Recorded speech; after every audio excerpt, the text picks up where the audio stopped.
This is the American Dream, Dustin Rhodes, son of a plumber, daddy, and you're listening to the Bob Culture Podcast.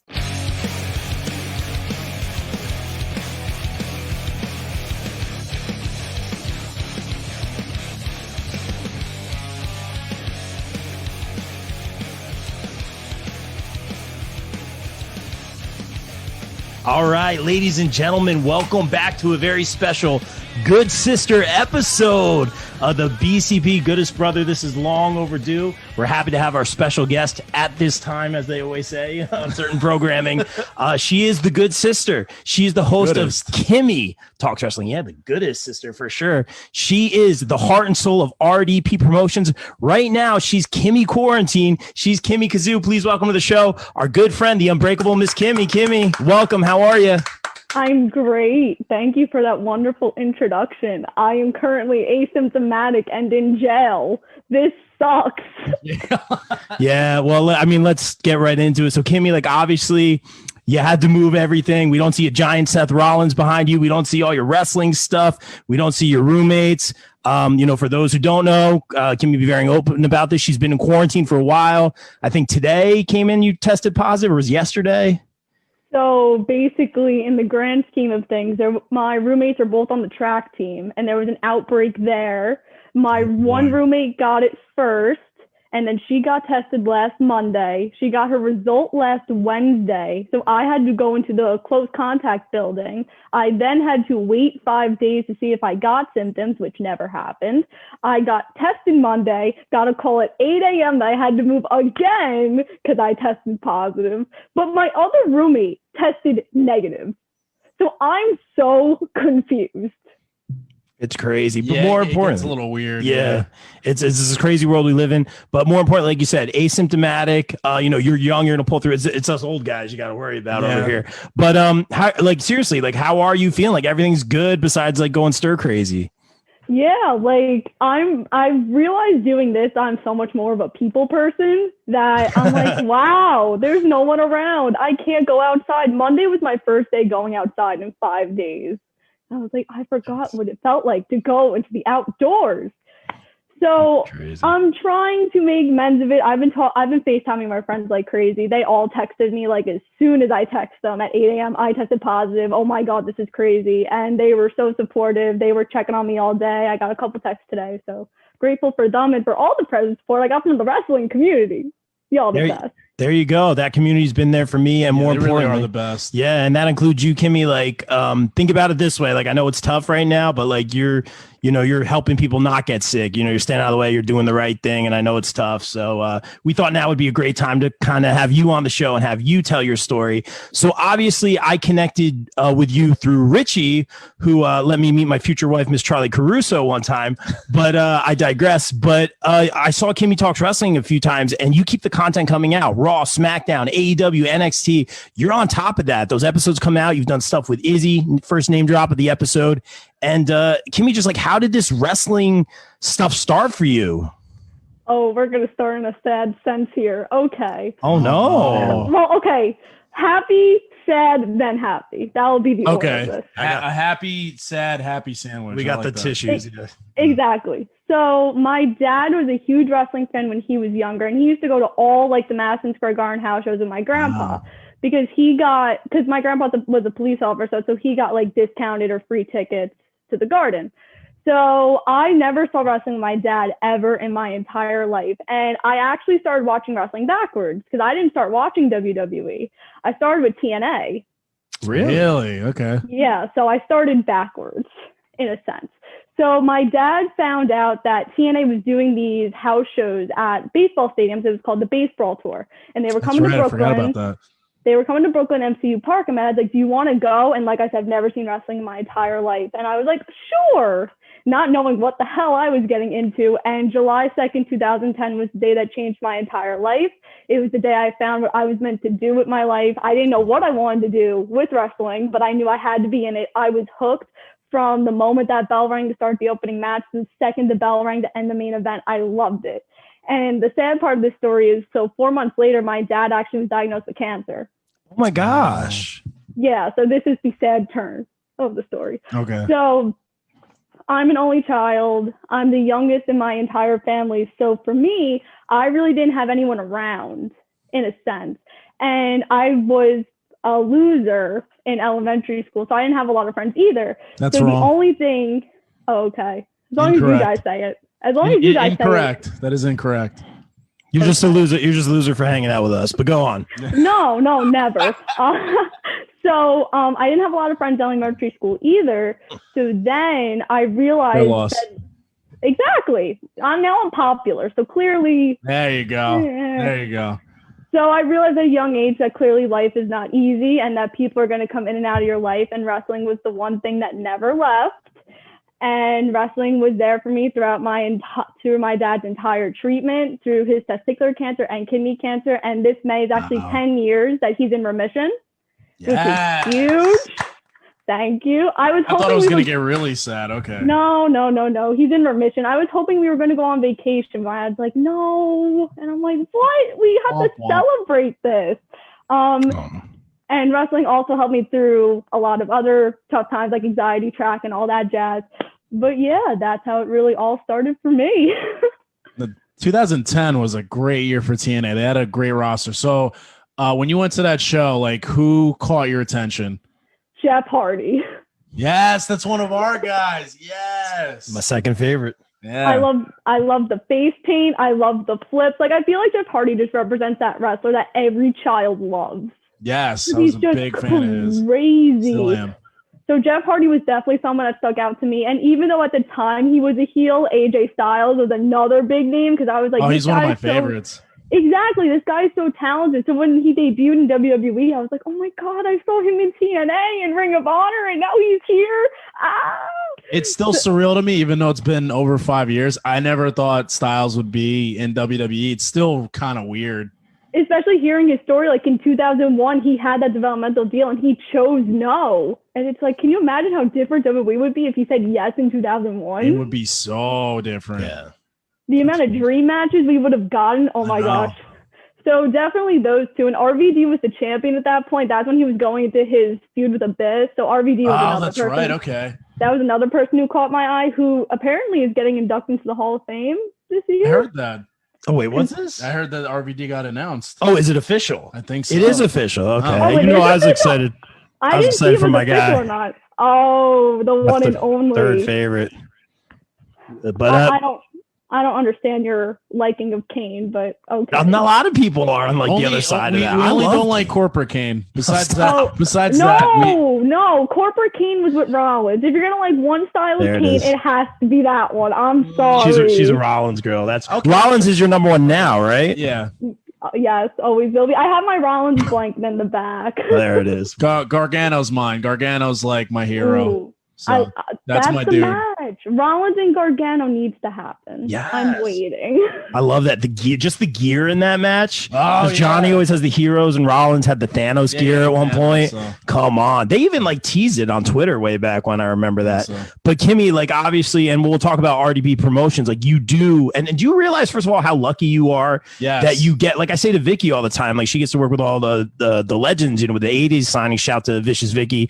Second name drop. Vivacious. The Vivacious one. Triple V. Yeah, that's right. But Kimmy, you get to work with all these talents, and essentially meet your heroes. And let's be real, you're running a lot of the show over there. You handle business. Do you realize how lucky you are to kind of work with these superstars a couple times a week? So for me, I think it kind of settled in. I went actually out to lunch with Sheldon Benjamin, and it was really just like as one would. Name drop. It was 4 or 5 years ago. I remember sitting in that diner just thinking to myself, I'm out to lunch with Sheldon Benjamin. What? It's crazy to me. And I'm so lucky, like you said, because even now, since I'm kind of in the business in a sense, I get way more advice now than I would a couple years ago. I've had Gail Kim just look at me never get in the wrestling business. Kimmy, don't do it. And I'm I'm so sorry, Gail. So I realize now that I'm lucky, and I look at so many of the fans that watch us on the weekly basis, oh my God, Kimmy this and Kimmy that. And I mean, sorry, Richie, I am kind of stealing your thunder. Sorry, not wow. But shout to Richie, and real quick, we don't want to get in trouble. And Richie's my guy again for letting me meet Charlie, and more importantly, let fans meet their heroes right now during a tough time in the world with these virtual signings. So shout to Richie, who is our guy. Tell everyone a little bit about RD Promotions, East Coast Auctions, what you guys do over there, and get that shameless promo out of the way so we don't get in trouble. Oh man, I think he gets mad when I don't plug him, and I'm like, it's me then you. It's not you then me. I'm sorry. I'm sorry here, Richie. So basically, RDP Promotions, which to other vendors is really dumb promotions, but it's really Richie DeGreg Promotions, not really dumb. Depends on who you ask. But basically, we do virtual meet and greets with wrestlers. I think our next one is April with Brooke Adams and Chavo Guerrero. Oh, one of our faves. Yeah. I could be wrong, but I think that's the next one. We just did Kelly on Tuesday. So go to East Coast Autograph Auctions on Facebook to watch us virtually, get your stuff signed, ask questions. I do most of the work on there anyway. So if you really want to see me work, check out those virtual lives. I'm really doing a lot there. I'll tell you what, Kimmy keeps them in check. No ego. Kimmy's look, get the blue pen, sign this, let's go, whoever. I love it. No nonsense. But how did you get involved with Richie in the first place? So I want to say it was 2012. I went to Legends of the Ring, which was my first convention I went to. And because I just started watching WWE at that point, I barely knew anybody I was meeting. Now I do. Back then, no clue. So obviously, as I kept going to more and more conventions, and I went to Big Event, I went to WrestleCon, I started to get close with the promoters, and Richie started doing in-person meet and greets on Staten Island, and he brought in AJ Styles, Gail Kim, Brodus Clay, all of those wrestlers, and China. I actually met China through Richie, which was kind of cool. Wow, that's awesome. So basically, because I started working with him a lot, he got to know me, my parents, and he teased to me in June of 2018. He goes, I really want to bring you to WrestleCon to work with me. I was like, oh my God, I don't have to pay? Yes. Yes. That's fair. Great. So he was working with D'Lo Brown. He goes, why don't we do your tryout right now? And I'm like, okay. If I mess up, this is going to be really bad. So D'Lo Brown was the first wrestler I worked with at Warriors of Wrestling in June. And I just started working little by little with Richie, and I got to do WrestleCon with him. And literally one day in November, he goes, you want to work for me? Let's do some virtual meet and greets with Rosa Mendez. And I'm like, all right, sure. And here I am, how many months later? 5, 6? Wow. You're killing it, though, Kimmy. That's amazing. And Legends of the Ring, give us a call. I think this guy's coming, was it September? So just putting that out there. Yeah, there we go. That's Icons of Wrestling. Oh, Icons. Forgive me. Legends of the Ring has Extreme Expose in October. Yes, that's gonna be amazing. # press pass. All right, but I digress. But Kimmy, that's amazing. Now you mentioned Jeff Hardy being your favorites. Obviously, I asked you before. Have you met Seth? Oh, do you want to tell the Seth story? I kind of want, or do you want to skip the Seth story? Yeah, I was gonna say, have you been starstruck by anybody? Yeah, that's a great question. We could tell the Seth story because this is my friend's favorite wrestling story of me. So Seth is her favorite, and you got to meet him a few times, right? But go ahead, Kimmy. All you. So this was maybe when was NXT TakeOver 1? 2014 in Brooklyn. I want to say it was 2014 because I was going into my freshman year. So the night before, my dad got tickets to the NXT TakeOver panel in the morning, and it was a VIP thing. So we got to meet all the wrestlers. I was like, Dad, Rollins is on it. And he goes, there's no way Rollins is on it. Why is he on it? And I'm like, he's the first NXT champion? Hello? And he goes, oh man, you're going to meet Rollins again. Oh, so we're waiting online, and I was really excited. Rollins was champion at this point. He was going into SummerSlam to take that title off Cena. Oof. And I ran up the stairs, and I fell up the stairs, meeting Rollins. Oh, so you fell up the stairs, and it was right in front of him? Yep. He laughed at me. What? And so did Triple H, and Sasha Banks, and Finn Balor, and Kevin Owens. And I was like, this is my future boss. Oh my God, Kimmy. Nice. Now you can bring up that story when you're working there. Did anyone come over and help you? Because I see that, I come help the kid who fell on the stairs, right? Yeah. No, and then my dad just looked at Triple H and said, you would think this is the first time she met Rollins. This Wow. is the second time she's met Rollins. Kimmy, are you okay? Yeah. Well, at least you didn't cry in front of him. When I met Bret Hart for the first time, that's my childhood idol. I couldn't even look at him. He looked at me across the room, and I turned around and I walked out. And my friend had to drag me back in. I was like, I can't do it. Can't do it. So when I finally did it, and it was like I was 5 years old again, and I couldn't help. I cried right in front of him. I'm like a grown ass man, and I cried, but it was well worth it. He was very sweet and very kind. It's like when we watch The Notebook here, so lots of hashtag man tears. But to bring it back to Nunez's question, Kimmy, do you ever get like starstruck? Yeah, who have you been starstruck by? No one, shockingly. Oh, look at you. I mean, okay, so when I was veteran, younger, I like it. Well, no, when I was younger, I used to be really scared of the wrestlers because, I'm tiny and I'm small and they're very big. And I remember, like, I go to what Bailey said on the Stone Cold Steve Austin podcast, where she was like, I always thought wrestlers were these bigger than life characters. And it wasn't until I started training where I realized, wow, they have hands. I have hands. They have feet. I have feet. Like, they're just normal people. And after working with so many of them, you realize, like, their whole life just isn't around wrestling. Like, they're normal people, too. Like, when I worked with Mike Kanellis, we were talking about The Office for, like, 10 minutes and Dino Nuggets. So I feel like after a period, yes, the Dundies. I'm waiting for the BCP episode of the Dundies. Yes, we got to do that. Best smelling right here. Best smelling. There he is. But I've realized after like periods of time, like, they're just people too. Like, it's not just wrestling, So I haven't gone starstruck ever, but I was scared and shy at first. Yeah, absolutely. And you're killing it, Kimmy. Like, we're very, very proud of you. We love having you as part of, the BCP family, official BCP correspondent. She has the blue BCP shirt, even available now on tpublic.com. Shameless promo.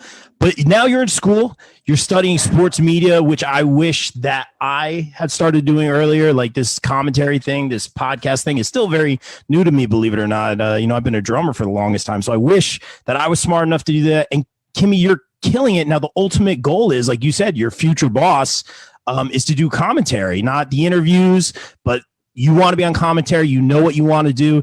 You know your history. You do your stuff. So when you go to college, like, I mean, this is just like the long-term plan. You're ready to go. Like, and I'm going to see what I can do to maybe get you call a match here on the Indies. We'll see what we could do. But tell us kind of the game plan here. So this is funny enough. So when I was in high school, like, my goal was to go to Full Sail. Like, this has been my goal since I was 9. I was that like, makes sense. I'm going to go to Full Sail. I'm going to go there for 2 years. I'm going to get noticed by Hunter, and I'm going to get signed. Like, that was the deal. And I remember my high school track coach looked at me and goes, you cannot go to Full Sail. And I was like, really? Why not? And he goes, they don't have a sports team. And I'm like, but I don't know if I want to do track in college. And he goes, but you're going to get a scholarship. I did not get a scholarship. So clearly my coach was wrong. Anyway, so I applied to Full Sail anyway. Okay. And I got in. And turns out my dad is friends with the Fitzpatrick brothers, who are producers on ESPN. And they're friends with Dan Patrick, who's the head of the sportscasting program at Full Sail. So I had a whole call set up with the dean of the sportscasting school. We talked about my love of wrestling. We talked about commentary and everything. And I remember just thinking, this is the door. This is it. And the one thing that held me back was it's a 2-year trade school.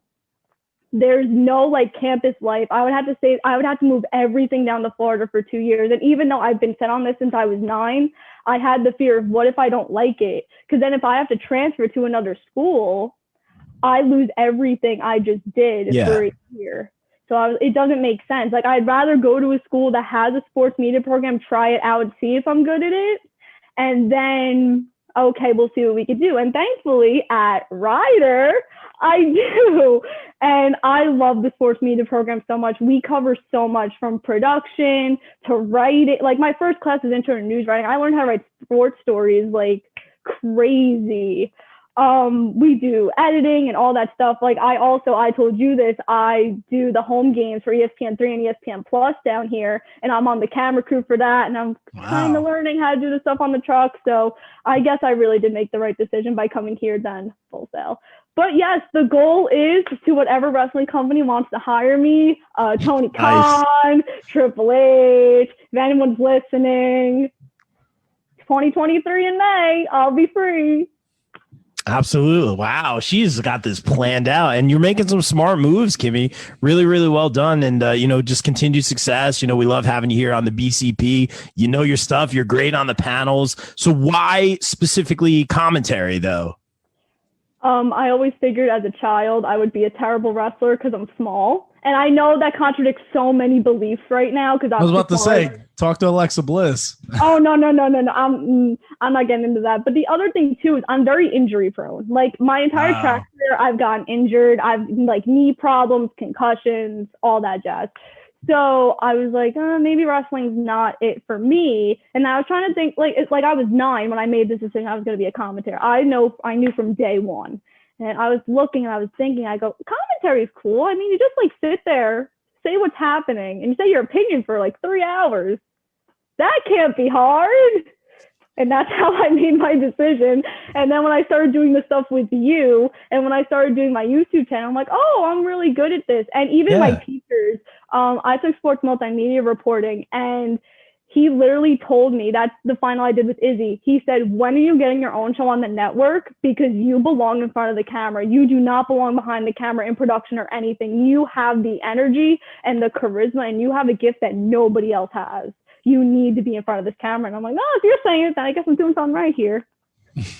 Absolutely. That's so cool to hear, Kimmy. And, we'll do whatever we can to help you on our end. You're definitely going to transcend to all of us with our little podcast here. But that's a yes. She's like, I know I am. Who are some of your favorite commentators? That's a good one. JR, of course. That's my all-time favorite. Former guest of the BCP. Go ahead, Kimmy. Sorry. Love him. I mean, I don't know what he's really doing in AEW right now. He has a couple botches. JR, if you ever need a replacement. Whoa. I love JR. I love Tony Schiavone. He's great. I feel like Jerry Lawler kind of taught me how to have a character in a sense and kind of bring my own into what I'm saying and not be so technical like JR is.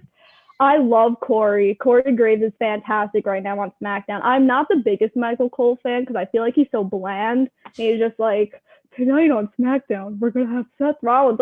Michael, you've been doing this for 20 years. Give us some energy. He's the straight lace guy. I'm huge on Mauro Ranallo. I love. He's one of my great. Yeah, that's my guy. I hope he goes to Ring of Honor or even AEW or somewhere because he's so talented. I love him too. I hope he comes back to NXT. That's just me. I'm an NXT guy, so. Love my NXT. Yeah, that's awesome. This wrestling world's so crazy though. And speaking of which, you mentioned earlier in the podcast, wrestling has certainly been there for me. I really latched onto it when I was going through some tough times. You mentioned to me you've been going through some tough times, and wrestling was really there for you. Is that something you could speak to? I mean, whatever you're comfortable with sharing. So I won't share every part of this. Yeah. I mean, I got a green light, but green lights are green lights. So basically I talked about my track career a little bit, and my track career could be summarized in a movie. If I had to compare my track career to a wrestler, I was literally CM Punk. And I was such a heel because I questioned everything my coach did. If they were doing workouts I didn't like, why are we doing this? Why aren't we going to that meet? If this team's doing this and they're better than us and that's working for them, why can't we do that? I always questioned him. And it was so funny because I feel like every athlete always gets I'd rather be on an average team. I'd rather be average on a really big team, but I was really good on a really small team. So my first day of practice, I was told, you're on varsity, you're going to break all the records, you're going to be the person that's the face of this whole team. Because my high school was only so new. I think I was the 14th graduating class of my school. I could be wrong with that statistic, but to have all that pressure at 14 years old is huge. Yeah. And over time, I just felt like I was letting my coach down, and I started having this anxiety and developing the panic attacks. And wrestling really helped me during that time itself because it was the only thing that would calm me down. I would go to meets wearing wrestling shirts. I wouldn't even wear my school's gear. And my coach would be like, what are you doing? And I'm like, I want to wear this. I remember the one time we were at the Armory and he goes, our team is not called the American Nightmares. Nice. Why are you wearing a Cody Rhodes shirt? And I go, because I want to. And I just walked away from him. But especially Rollins winning the Rumble and this is a sad story, but I like the story. So when Rollins won the Rumble, about 3 weeks before, I was in a car accident. I got a concussion. Oh my gosh! Wow. So that's why I don't drive, guys, because I'm petrified of driving because of that. I was not driving in this accident, but I got injured. Scary. So before that, I was supposed to get cut from my team. And I was told on a weekly basis by my head coach, I'm not good enough to be here anymore. I don't need you. Like, your time is up. I have so many more talented people here. And I fought so hard to get this indoor season that is now going to end of something I couldn't control. And the week Rollins won the Rumble, I was told my indoor season was over. I was fighting with my best friend, and I was sitting there in my loft crying that Rollins won. And I looked at him and I go, when Rollins gets to Mania that you're going to, you have a month left on this team, and you have a month left to prove to everybody here that's saying that you're not good enough, that your time is up, your prime is over. You have a month left when you get there, and you're going to see Rollins get beat down every single week by Lesnar, and you're going to see him get owned on the mic by Heyman, but he's going to come back every single week stronger and better. And when he wins that title at Mania, you're going to be the one in Section 218 screaming and crying because your idol just won. And that helped me so much just get through that time. And I was crying when Rollins won, like hysterical crying. And everyone's like, you knew he was going to win. We were there for that. That was amazing. Everyone's like, you knew he was going to win. I'm like, I didn't, though, because Strowman also had a reason to win. So I was having panic attacks here. But I can go on and on about Rollins and wrestling and everything. Like, it was so helpful for me. And without that, I don't even think I would have gone through track. No way. It's crazy. I mean, like Nunez, like I know you can relate. Johnny's like your guy, and he's inspired you. So that's so cool. Yeah, I went through a dark time a couple of years ago, and the first match I watched with him was him and Andrade, and I watched it. I was like, whoa, who is this guy? And then I just started watching a trilogy with Ciampa, and I was at TakeOver New York when he won the NXT title. I cried with my friend. It was amazing. So he's like my modern day hero. Brett's my childhood hero. Johnny's like my guy now. But yeah, wrestling's an amazing thing, man. Yeah, that's it's really like cool. It's like how I told Izzy, because Izzy's story too, like wrestling helped her through scoliosis. And when I interviewed Izzy, I told her, I'm like, every wrestling fan or every wrestler now has this backstory and has this point in life where wrestling helps them. What's yours? And she told me a story about scoliosis, and then of course like mine with track and my dad with cancer. But the other thing that was funny is Ricky Steamboat, my man. I love him. I got to work with him. I know this is so weird, but he's my favorite wrestler I ever worked with, because the night before I was supposed to get cut, I worked with him, and him and I were getting to know each other. And my dad came up to us, and my dad goes, "Why don't you tell Ricky like the predicament you're in for tomorrow?" And Ricky just gives me that disappointing look, like, "What did you do?" I go, "I didn't do anything. It's not me." So I like quickly told him, like, I'm not listening to my coach. My team wants me gone and all this stuff. And he looked at me and he laughed and he goes, "Kimmy, your coach likes you, right?" And I'm like, "What?" And he goes, "He's showing you in a very poor way. But look at it like this. If you were my athlete and you came up to me and said, you know what, I don't like your workouts, I'm not listening to them, I'm doing my own thing, I would cut you on the spot. Your coach gave you 3 months to improve and 3 months for you to realize who the hell you were to not do that. And who cares about what everyone else is saying about you? Because tomorrow that race is all you. And it doesn't matter what anyone says. All you got to do is run with your heart and everything will come to you, I promise."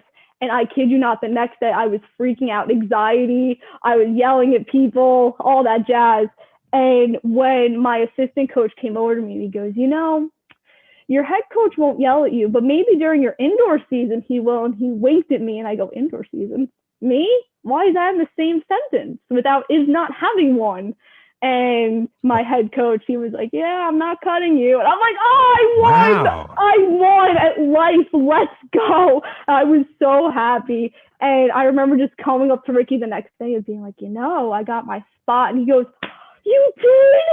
You did it? You got your spot back? You made me proud. Oh my God." And I'm like, "Is this real life? Is this a WWE Hall of Famer saying this to me? What?" And I remember texting my coach that night and he goes, "That's awesome. Like, that's such a cool story that you're going to remember forever." And I'm like, "Yeah, you gave me more motivation than you ever did." Yikes. But me and my coach are on good pages now. I texted him that I had COVID, and he felt so bad for me. He goes, "Aw, you okay there?" And I'm like, "No, I'm dying. I'm lonely." Yeah, no, I know you're lonely, but hang in there, Kimmy. You're doing the right thing. It'll be over before you know it. Yeah, exactly. And you'll appreciate everything just that much more, Kimmy. And you're keeping people safe. That's what's important. But it sounds like you've had an amazing wrestling journey, Kimmy. That's so awesome to hear. I do want to ask one hard hitting question, like we always do here on the BCP. Little bit of a digging deep here. What is the origin of the hashtag Kimmy Shimmy? Oh man, I was gonna ignore that one. All right, so November. I think Kelly asked you that, right? Every wrestler asks me that. Doesn't matter who it is. It could be Rollins. Could ask me that for all I know. You're famous. No, I'm trying to think when it was. I want to say it was like December or January because I was home. So we were working with Ty Conti. Ty Conti's from Brazil, and these Brazilians can dance like no tomorrow. So we were working with Ty Conti, and Ty Conti was trying to get Richie to dance. So Richie goes, and everyone's like, "Oh my God, Kimmy needs to try. Kimmy needs to try." And I'm like, "Really? Me? Oh, I didn't even dance at my prom. Are you kidding me?" So I go to her, and she's playing the Brazilian music, and I did track. My footwork's pretty good, but her footwork, oh my God, I couldn't keep up. So I just literally stood there and I went like this. And the other promoter who was there, Bill Paley, he was like, "Kimmy Shimmy, that's the thing, that's it." And here we are, how many months later, and I get asked to do the Kimmy Shimmy every single week when we do lives with Richie. I hate it. Yeah. Well, now she's hashtag Kimmy Quarantine, and that won't last too much longer. Hang in there, Kimmy. Everyone, like we said on Facebook, I know Bill sent you a bunch of matches to watch. Everyone, please suggest some matches for Kimmy to watch. Kimmy, if you're going to write a movie script, now's the time to do it. If you're going to write a book, the memoirs, whatever it is. What are some of the matches that people have suggested? Let's see. I've gotten the Flair Steamboat trilogy a couple times. I've gotten Guerrero Lesnar when Guerrero won the title. I cry every time. Do you really? Yep. It's true, he does. It's very emotional. So that ending is so good. I did watch the Midnight Express versus the Southern Boys, which was the first match Bill suggested to me from WCW Great American Bash. And I'm like, oh my God, I never even heard of the Southern Boys, and they're really freaking good. I've been getting recommended a lot of NXT stuff, a lot of Bayley and Sasha, and I'm just like, where are the Rollins matches on this list, people? Well, my suggestions, obviously, every Gargano takeover match from 2018, because they're all great. And that's not even me being biased. They're all great. Brett versus Mr. Perfect, SummerSlam 91. That's like the blueprint of a wrestling match. So the burning question is, no pun intended, why Rollins? Like, why is he your favorite? I love that segue of the burning. I had to. He's a pro. I had to. That's why he's here. Obviously. So I go back to when he was in the Shield, right? And when you look at the Shield, you looked at Roman and you looked at Dean. And Roman was, of course, like the heavyweight, the strong man, and Ambrose was the crazy lunatic. And Rollins was just in the back, like I don't want to say like that was the two-colored hair, right? Oh yes, the blonde and the brown, because too many people in NXT had long brown hair, and he was intimidated by it. So he was like, "I'm gonna do half blonde and be different," and that's a true story. He said that at the NXT panel. But I felt like Rollins was just kind of in the background. He was just chilling. I don't want to say he was forgotten about, but I felt like everyone just didn't really think of him. So when he did turn heel, it was just such this bigger deal. And because I related to him so much in that, because I'm like, when I was younger, like all these sports teams I was on, I was kind of like the forgotten one. And I got to high school and it was boom, heel turn, boom, defining authority, boom, doing this. And I'm like, that's me. I am Rollins.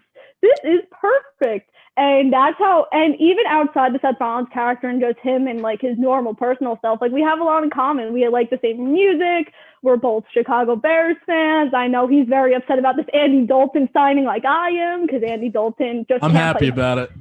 Why? He can't play football. I'm a Packers He's a fan, Packers fan. There it is. Oh, man. No, he's got to go. Your QB's got to go, too. He's like 100 years old. So, and he's better than everybody in the league.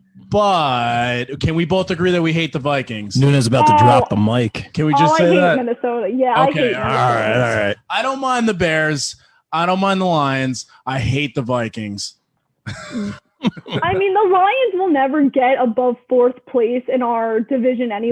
That's why I don't really mind them, because exactly. The Vikings just stand in our way every single season. Yeah, and I'm just like, you gotta move. Yeah. But yeah, so that's where Rollins really stuck. And like I said before, like Rollins has been there a lot for me for very tough times. And I'm enjoying his character and his vlogging right now. Like these videos he's posting on Twitter, it like makes my day. And it's like every time I have a bad day, he posts a video. And I'm like, he knows, like we're on the same wavelength.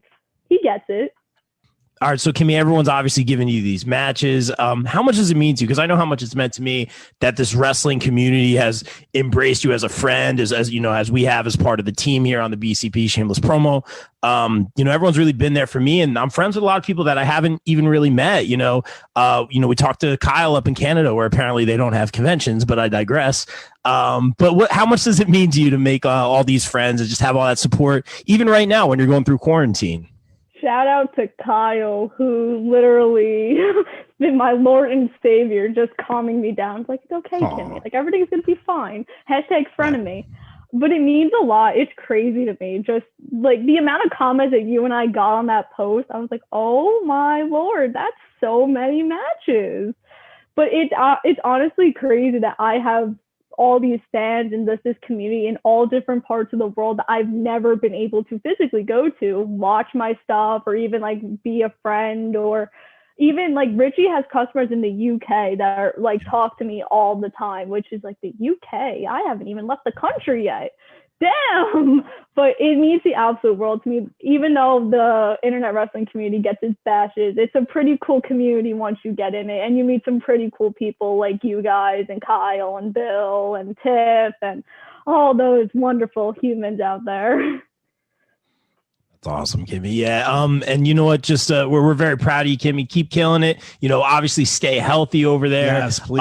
And like as we've learned, this business can be very, very crazy and sometimes just not pleasant at times. So, I've told you this a million times. You say everyone tells you this. Just be careful moving forward. Always have your guard up, but just always listen to advice and keep those people that you trust very, very close. And, some people have gone to bat for me. That's how I got my start on commentary. So, if you ever get a chance, we get one of these socially distanced shows or anything like that, we'll try to get you in on a match, because that's how I got my start. Would definitely love to help you. You'll probably put me to shame. But speaking of shame, let's get that shameless promo out of the way. Miss Kimmy, what a segue. And I do hear there may be Kimmy Shimmy, not Kimmy Shimmy, but there may be Kimmy shirts on the way. I'm hearing this, little rumors here and there. But Kimmy, a little shameless promo, please. You know the deal. Yeah, so I'm hoping to get shirts out by the summer. My designer is also my roommate, who is the one who gave me COVID. So once we're able to be in the same place again, I think that's something that we're going to work on, because we've been talking about it for a little bit. But if you want to just follow my Twitter to just hear me rant and retweet everything Rollins, Kimmy_WWE. Follow the Instagram at Kimmy Talks Wrestling, YouTube also at Kimmy Talks Wrestling. And, it's WrestleMania season. There's so much coming up. I'm hoping that Rollins' gear drip is as good as his suit drip has been lately. And I'm waiting for that Seth drip and Rollins shirt that all my friends are like, oh my God, if you get that, I don't think I could talk to you ever again. And I'm like, but it's so great. How can you not? And I have my kazoos here. The Kimmy kazoos. I brought them with me. Just because I was like, maybe, possibly, I'll be here for like, I'll be here for so long. So I brought it. Watch I don't know if you've ever looked it up. Watch the Edge and Christian segments when they play the kazoo. And they play all the wrestlers' theme songs. They're hilarious. Oh my God, on Raw, when Xavier Woods played AJ Styles' TNA theme with the trombone. Oh my God, that's right. I didn't notice it, but someone put it on Instagram, like he's playing his old theme and he started singing it too. I was like, oh, it went right over my head. Right? Yeah, it was something like that, right? So good. But all right, Kimmy, but awesome to talk. Oh, real quick, do we plug Kimmy Talks Wrestling YouTube? Got yeah, it. I said it. We got all right. That's ever you've done this before. We got everything. I'm a king at the shameless promos. All right, all right. I learned from you, Rob. Oh, please. Man at it. Yeah, there you go. She's a Seth Rollins gal. But I'll tell you what, Kimmy, since we're signing off, you want to do the commentary thing? You want to sign off for us? You want to hit them with the stay safe, stay positive? Oh boy, now I got to take your ending. Oof. By all means. I gotta see if I can remember it all. Make sure to stay safe, be positive. I'm forgetting a part. Take care. Take care, be healthy. I don't know. Take care of each other. All right, Kimmy, thanks for doing this. We out. Stay safe and feel better. And to your roommate, get better. All right, guys, stay safe. We out. Peace.